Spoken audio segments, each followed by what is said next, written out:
The gun that I'll introduce it. The gun that I have in my right hand is loaded. There is a trigger warning that a gun is mentioned during this play. This is a script for radio by Timothy West. Right, bring up music, crossfade to traffic noises, wind backed by ship sirens, a dog barks, a hansom cab is in the distance, echoing footsteps, keychain, door opening, shutting. Off we go. Who's that? Who do you think, Laura, my dear? Your husband. Why, Clive. Hello, Daddy. Hello, Richard. My, what a big boy you're getting. Let's see. How old are you now? I'm 6, Daddy. No, Daddy's tired, Richard. Run along upstairs and I'll call you when it's supper time. All right, Mummy. Richard runs heavily up the wooden stairs. What's that you've got under your arm, Clive? It's an evening paper, Laura. I've been reading about the Oppenheimer smuggling case. Good gracious, it's nice to sit down after that long train journey from the insurance office in the city. Let me get you a drink, Clive, darling. Glug, glug, glug, glug, glug, glug, glug. Thank you, Laura, my dear. Clink, sip, gulp. Oh, God. Amontillado, eh? Good stuff. What are you having? I think I'll have a whiskey if it's all the same to you. Clink, pause, siphon. Whiskey, eh? That's a strange drink for an attractive auburn-haired girl of 29. Is there anything wrong? No, it's nothing, Clive. Yes? No, really, You're my wife, Laura. Whatever it is, you can tell me. I'm your husband. Why, we've been married. Let me see, 8 years, isn't it? Yes. I'm sorry, Clive. I'm being stupid. It's just this. This?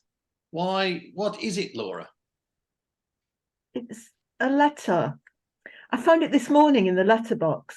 The Amsterdam postmark and the strange crest on the back frightened me. It's addressed to you. Perhaps you'd better open it. Aha. Oh, dash it. I've left my reading glasses at the office. Read it to me, will you, my dear? Very well. Let's see. Dear Mr. Barrington, if you would care to meet me in the lounge bar of Berridge's Hotel at 7:30 on Tuesday evening, the 21st of May, you will hear something to your advantage. Please wear a dark red carnation in your buttonhole. Identification purposes. Yours faithfully, H.T. Oppenheimer. Clive Oppenheimer. Surely that's... By George, you're right. Where's my evening paper? Yes, Oppenheimer. He's the man wanted by the police in connection with this smuggling case. Darling, what does it all mean? Dashed if I know, but I intend to find out. Pass me that Southern Region suburban timetable on the sideboard there. Now, where are we? Yes, 6:51. Yes, I'll make it. Lucky we bought those dark red carnations. There we are. Well, lounge bar of Berridge's Hotel, here I come. Fade in, pub noises, glasses, chatter, till, darts, shove something or other. Shove halfpenny, honky tonk, piano, pub, sing a song. La-dee-dee. Evening, Mabel. Busy tonight, isn't it? Oh, sorry. It's gone. It certainly is, Mr. Hawkins. I've been on my feet all evening. Now then, you lot, this is a respectable house, this is. La-da-dee-dee-dee-dee-dee. George, what are you having? Oh, sorry. A bit smaller, please. Oh, right, okay. Oh, no, let me. Come on. Well, then, pint of the usual. Till. Ding. 2 pints of the usual, please, Mabel. Money. Oh, God. Boing. I can't change the page. Right. God, I'm feeling quite dizzy. Oh dear. Oh, So this is me now, is at the top of the, yeah, we're there. Coming up, Mr. Farrell. Evening, Norman. who was Jackson? Derek. Oh, right. So many. Hello there, George. What you having, Bert? I'm just getting them, Norman. Well, leave me out then. I'm getting one for Charlie Illingworth. 2 halves of the usual, Mabel. Middle-aged, cheerful London. Evening all. Hello, Arnold. Haven't seen you in ages. Chill. Okay. Yeah, let's go across that. You changed, Mr. Farrell. Thanks, Mabel. Where's Charlie got to? Ah, there you are. Charlie, you know Arnold Baines, don't you? Who's Illing? Graham. Me, sorry. Oh, God. Known the old so-and-so for ages. What'll you have? Just wait. Close your eyes while I change the page, then you won't get dizzy. No, I'm getting them. What is it? Oh, I'll just have my usual, thanks. Who's like looking after you, George, old man? Clink, clink. Here's yours, Mr. Hawkins. Bungo. Ding. Cheers, George. Cheers, Norman. Cheers, Bert. Illing. There you go, George. Cheers, Arnold. Well, well, look who's coming over. Isn't that young Clive Barrington from the Providential Insurance? It's brilliant. As happily married a man as I ever saw. Evening, Arnold. Evening, Bert, Charlie, George. Evening, Norman. Evening, Mr. Barrington. Evening, Clive. Long time no see. Hello, Barrington, old lad. Illing. Oh, for God's sake. How goes it?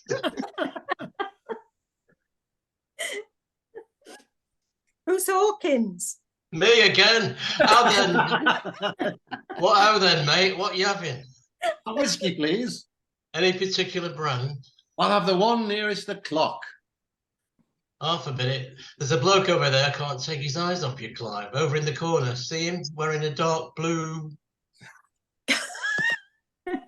single-breasted dinner jacket and tinted spectacles. A foreigner or my name's not George Hawkins. Yes, by George, you're right. George, excuse me. Chatter, chatter, chatter. Oh, Mr. Herr Barrington, you are here at last. I was becoming impatient. Well, now I am here. Perhaps you could be so good as to explain what the blazes all this is about. Certainly, but not here.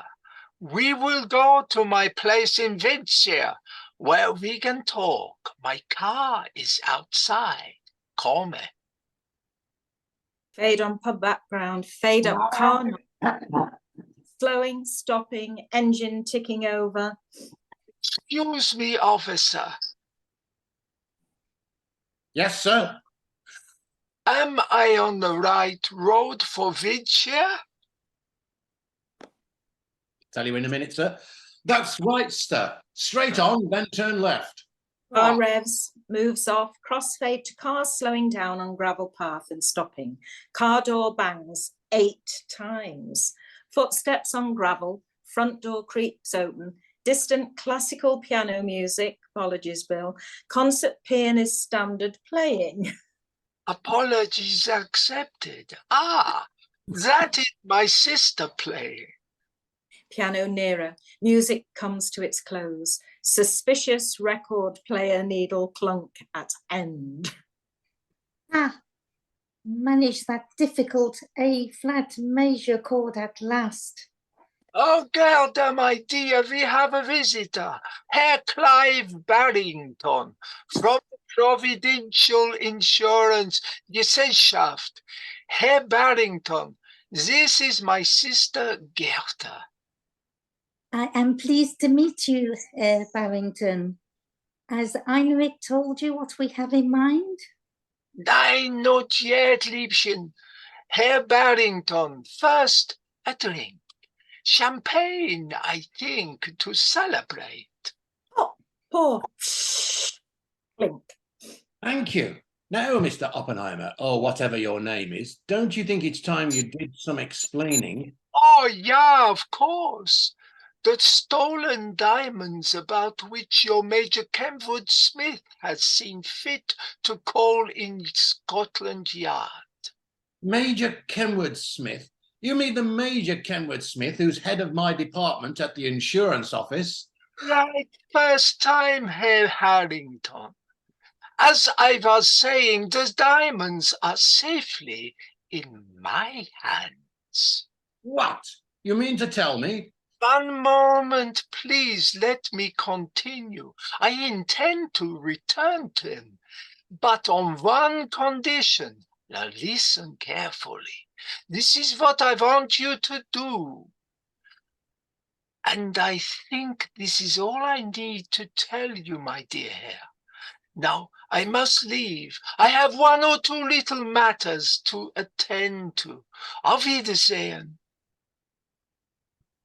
Won't you sit down, Barrington? Thank you, Countess. Look, I don't know how far you're involved in this hellish business, but I would just like to say how exquisitely I thought you played that sonata just now. It happens to be a favourite of mine. Yeah? You liked my playing? Yes? Beautiful, and yet, no, it would be impertinent of me.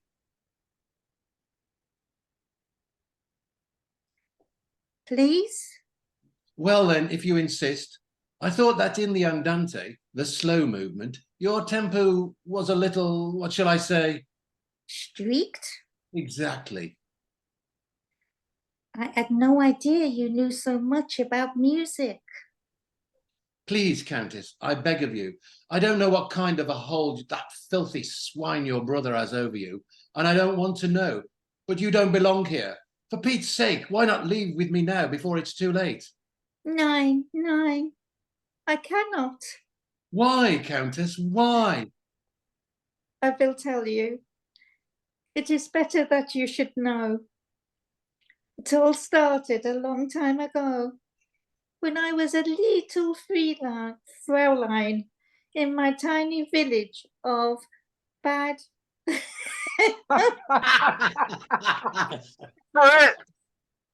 In the Bavarian Alps. Op een stil van Felixhof. I can't see it.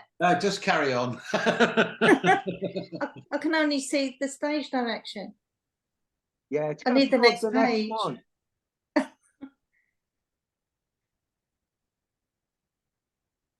Jackie, are you still there? You're muted. I need the next page, Jackie. No, I need to. Fade, bring up. You're enjoying it too much, aren't you? I'm sorry, I found it just so funny. Fade, bring up London traffic. Big Ben chimes the hour and then strikes 12. As it strikes, we move out of the traffic. A car stops, squeal of brakes, car doors, footsteps, newsboys, tugs, barrel organ, creaking door, more footsteps down a very, very long corridor, passing offices with typewriters, until a small door opens at the end of the passage and we move into a small room on the last stroke of 12. Powell. 12 o'clock already. Morning, Sergeant McEwen. Or perhaps I should say good afternoon. Who's McEwen? Oh, I think I don't know. It's you. Nell. Is it? Oh, I thought Yeah. it was McKevin. Whichever you like, sir. As a matter of fact, I've been out on a job already this morning. I bet you just thought I'd overslept, didn't you, Sergeant? What? You, sir? Hoots. Oh, sorry. It's no, Snow. not Detective Inspector Bunzo, foul VC who went over the top at Tobruk, one-time channel swimmer and one of the toughest at the same time. One of the most popular officers at Scotland Yard here. I should say not. Och, No, I got. You've cut me off. I haven't. No, It's Oh, still there. there. I got a line on our old friend Heinrich Oppenheimer at long last. Our chap at Swanage says Oppenheimer has a private submarine moored nearby. It's my guess he'll try and get the diamonds out of the country tonight. fellas, where will he make for, do you ken? I don't know, but it's my guess he'll make straight for Amsterdam. Come on, Sergeant. We're going down to Swanage, and the sooner the better. Da-la, da-la, da-la. Then fade behind goals. Rolex watch studio clock should be particularly noticeable in this scene. Note, all the Germans in this scene are indistinguishable one from the other, and indeed may all be played by the same actor as Oppenheimer. I've spread the parts out. We are nearly at the submarine now, mein Commandant. Very good. Tell me once more what you have done with the prisoners, my dear sister Gerda, and that meddling fool Barrington. Carl found them attempting to telephone Scotland Yard from the porter's lodge. They've been tied up and taken on board the submarine half an hour ago. Oh, that is good. I will teach the fool Englishman to double-cross me. Achtung! Here we are at the submarine. Karl, Heinz, Kurt, lower a rope ladder. Ja, mein Kommandant. Feet on tin tray. It is 4 o'clock. We sail immediately. Change to submarine interior acoustic. The diamonds are safely locked in your cabin, mein Commandant. Jawohl, Kurt, Heinz, Karl, prepare to dive. Diving noises. Clacks. Excellent. Us for Amsterdam. Kurt. Bernard, that's you. Carl. Okay. Steer east northeast, 8 degrees by north. Rise of Oh, yeah, yeah. Wind, Ja, mein Commandant. take me to the prisoners. Ja, mein Commandant. More feet on tin tray. They are in the forward hydroplane compartment. Just in case you wanted to know. Door opens forward, hydroplane compartment noises. No idea what they are. So, Herr Barrington, we meet again. You filthy swine, Oppenheimer. You won't get away with this. On the contrary, my friend, there is no power on earth that can stop me now. You, I'm afraid, will never reach Amsterdam. There will be an unfortunate accident in the escape hatch. Heinrich, you don't mean. As for you, my dear sister Gerda, Leave the girl out of it, Oppenheimer. She's done nothing to you. charming chivalry, my English friend, but it is to no avail. Come. All right, you swine. You've asked for it. Gosh. People, Karl, Kurt! Running footsteps. Would you then try this for size? Oh, if that's the way you want it. No. Get him, Hans. No, you don't. Take that. Crash. Chapel's over. Look out, Clive. That one with glasses behind you.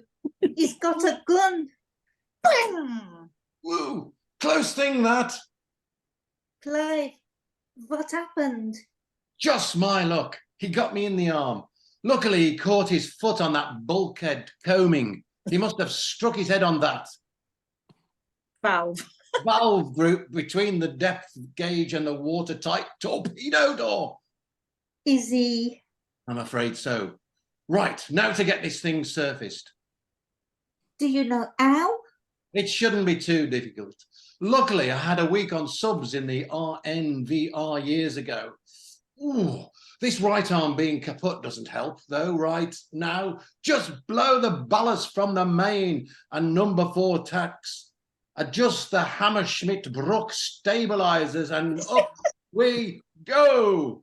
Servicing noises, see the cry of gulls. Wah, wah. Few bars of Desert Island Discs music. Crossfade to chatter, clink of glasses. Thank you, Mrs. Barrington. Accent's confused. I'll have a wee drappy. How about you, Inspector? Don't mind if I do, sir. Charming place you have here, if I may say so, and a charming wife to go with it. Thank you, Inspector. Well, I don't mind saying, Inspector, there were 1 or 2 moments today when I wondered if I'd ever see either of them again. Tell us, Inspector, exactly when you came to realise that Major Kenwood Smith was behind it all. Well, for a long time it puzzled us that the safe was blown by a left-handed man. Oppenheimer and his henchmen are all right-handed.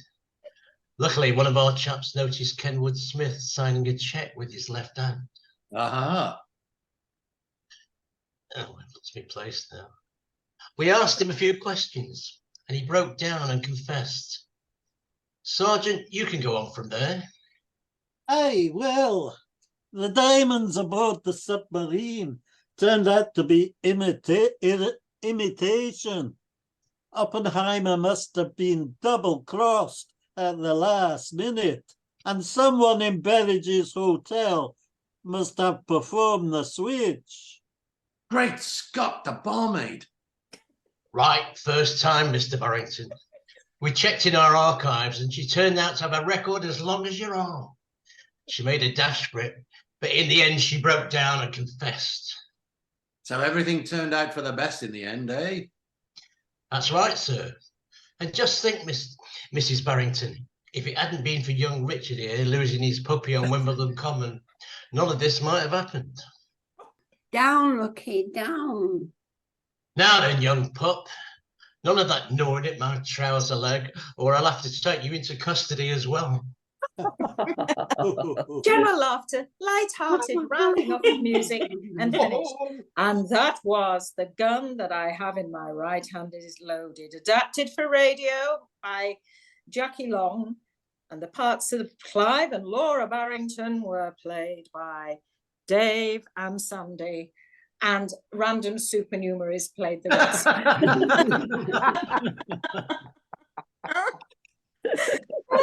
Well done, everyone. That's hilarious.